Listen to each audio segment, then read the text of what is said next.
Tom had a hole in his shoe. It was very round and very uncomfortable, particularly when he went on wet pavements. Rainy days made him feel that he was walking on frozen dollars, although he had only to think for a moment to discover that he was not.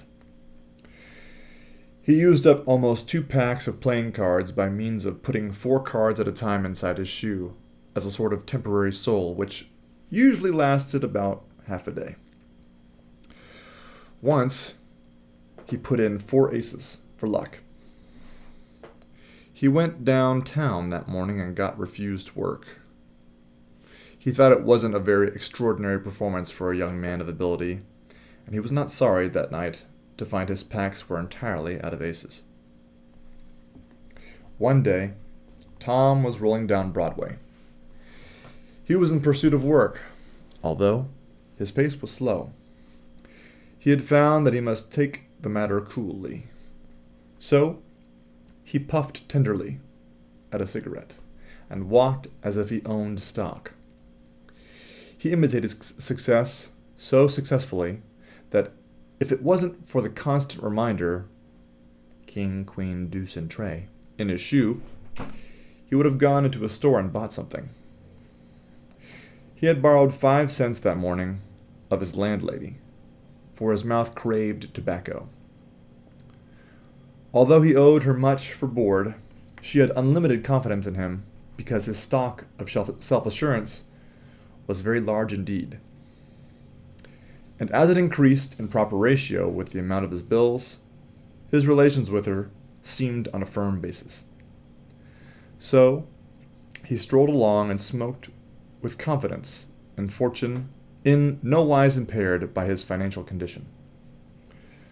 Of a sudden, he perceived an old man seated upon a railing and smoking a clay pipe. He stopped to look because he wasn't in a hurry, and because it was an unusual thing on Broadway to see old men seated upon railings and smoking clay pipes. And to his surprise, the old man regarded him very intently in return. He stared, with a wistful expression, into Tom's face, and he clasped his hands in trembling excitement. Tom was filled with astonishment at the old man's strange demeanor. He stood puffing at his cigarette and tried to understand matters. Failing, he threw his cigarette away, took a fresh one from his pocket, and approached the old man. "Got a match?" he inquired pleasantly. The old man, much agitated, nearly fell from the railing as he leaned dangerously forward. "Sonny, can you read?" he demanded in a quavering voice. "Certainly I can," said Tom encouragingly. He waved the affair of the match. The old man fumbled in his pocket. "You look honest, Sonny. I've been looking for an honest feller for almost a week. I've sit on this railing for 6 days," he cried plaintively. He drew forth a letter and handed it to Tom. "Read it for me, Sonny, read it," he said coaxingly. Tom took the letter and leaned back against the railing.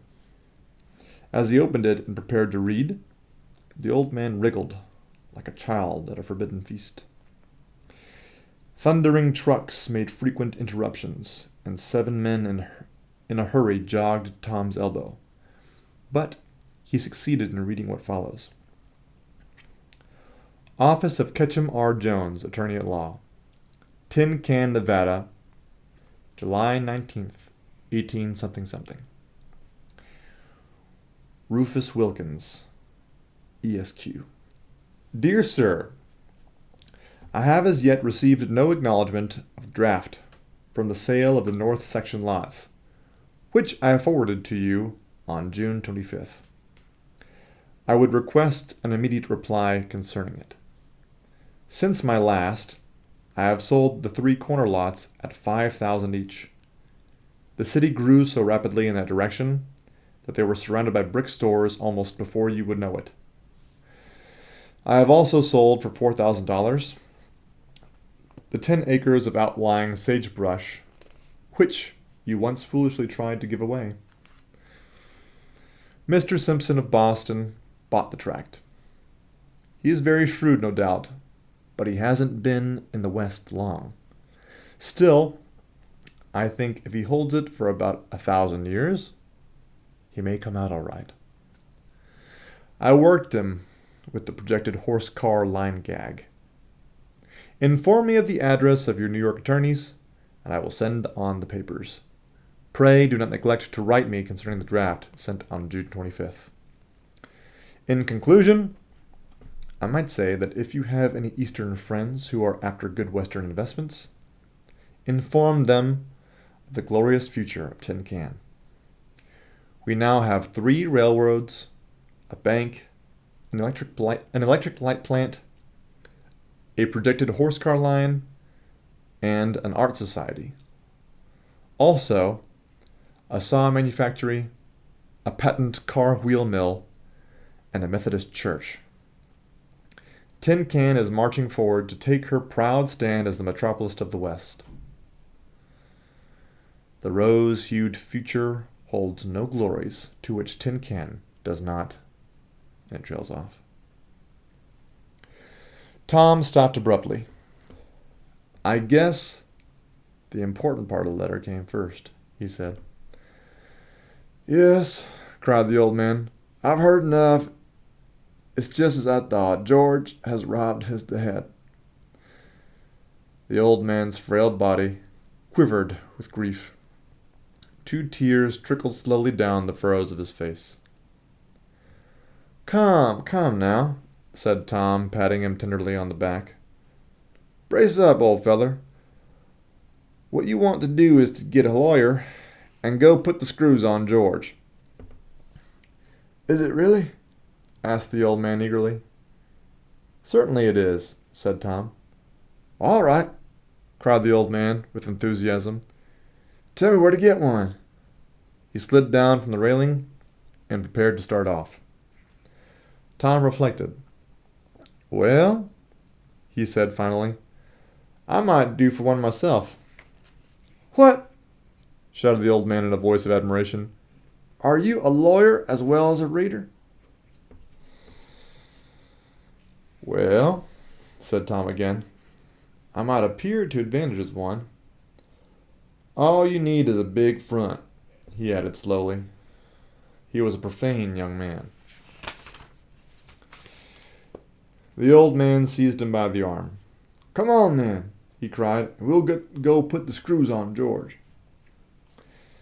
Tom permitted himself to be dragged by the weak arms of his companion around a corner and along a side street. As they proceeded, he was internally bracing himself for a struggle and putting large bales of self-assurance around where they would be likely to obstruct the advance of discovery and defeat. By the time they reached a brownstone house, hidden away in a street of shops and warehouses, his mental balance was so admirable that he seemed to be in possession of enough information and brains to ruin half of the city. And he was no more concerned about the king, queen, deuce, and trey than if they had been discards that didn't fit his draw. 2, he infused so much confidence and courage into his companion that the old man went along the street, breathing war, like a decrepit hound on the scent of new blood. He ambled up the steps of the brownstone house as if he were charging earthworks. He unlocked the door, and they passed along a dark hallway. In a rear room, they found a man seated at a table, engaged with a very late breakfast. He had a diamond in his shirt front and a big of egg on his cuff. George, said the old man in a fierce voice that came from his aged throat, with a sound like the crackle of burning twigs. Here's my lawyer, Mr. Smith, and we want to know what you did with the draft that was sent on June 25th. The old man delivered the words as if each one was a musket shot. George's coffee spilled softly upon the table cover, and his fingers worked convulsively upon a slice of bread. He turned a white, astonished face toward the old man and the intrepid Thomas. The latter, straight and tall, with a highly legal air, stood at the old man's side. His glowing eyes were fixed upon the face of the man at the table. They seemed like two little detective cameras, taking pictures of the other man's thoughts.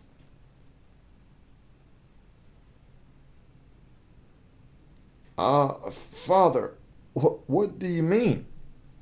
Faltered George, totally unable to withstand the two cameras and the highly legal air. What do I mean? Said the old man with a feeble roar, as from an ancient lion. I mean that draft. That's what I mean.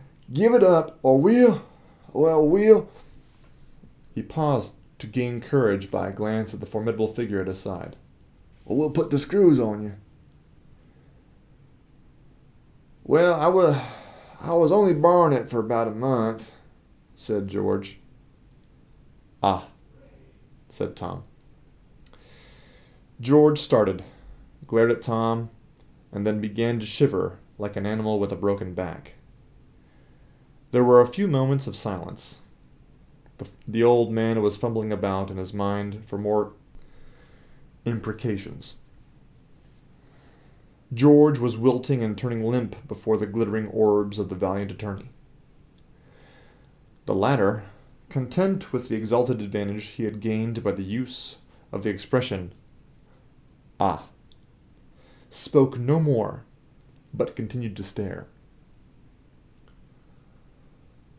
Well, said George finally in a weak voice, I suppose I can give you a check for it, though I was only borrowing it for about a month. I don't think you have treated me very fairly, Father, with your lawyers and your threats and all that, but I'll give you the check. The old man turned to his attorney. Well, he asked. Tom looked at the sun and held an impressive debate with himself. I think we may accept the check, he said coldly after a time. George arose and tottered across the room. He drew a check that made the attorney's heart come privately into his mouth. As he and his client passed triumphantly out, he turned a last highly legal glare upon George that reduced that individual to a mere paste. On the sidewalk, the old man went into a spasm of delight, and called his attorney all the admiring and endearing names there were to be had. Lord, how you settled him! He cried ecstatically. They walked slowly back toward Broadway. The scoundrel, murmured the old man. I'll never see him again. I'll desert him. I'll find a nice, quiet boarding place and... That's all right, said Tom. I know one. I'll take you right up. Which he did. He came near being happy ever after. The old man lived, at advanced rates, in the front room at Tom's boarding house, and the latter basked in the proprietress's smiles, which had a commercial value that were a great improvement on many we see. The old man, with his quantities of sagebrush, thought Thomas owned all the virtues mentioned in high-class literature, and his opinion, too, was of commercial value. Also, he knew a man who knew another man who received an impetus which made him engage Thomas on terms that were highly satisfactory. Then it was that the latter learned he had not succeeded sooner because he did not know a man who knew another man. So it came to pass that Tom grew to be Thomas G. Somebody. He achieved that position in life from which he could hold out for good wishes when he went to poor restaurants. His name became entangled with the name of Wilkins in the ownership of vast and valuable tracts of sagebrush in Tin Can, Nevada. At the present day he is so great that he lunches frugally at high prices. His fame has spread through the land as a man who carved his way to fortune with no help but his undaunted pluck, his tireless energy, and his sterling integrity. Newspapers apply to him now, and he writes long, signed articles to struggling young men in which he gives the best possible advice as to how to become wealthy. In these articles, he, in a burst of glorification, cites the king, queen, deuce, and trey, the four aces, and all that. He alludes tenderly to the nickel he borrowed and spent for cigarettes as the foundation of his fortune. To succeed in life, he writes, the youth of America have only to see an old man seated upon a railing and smoking a clay pipe. Then go up and ask him for a match.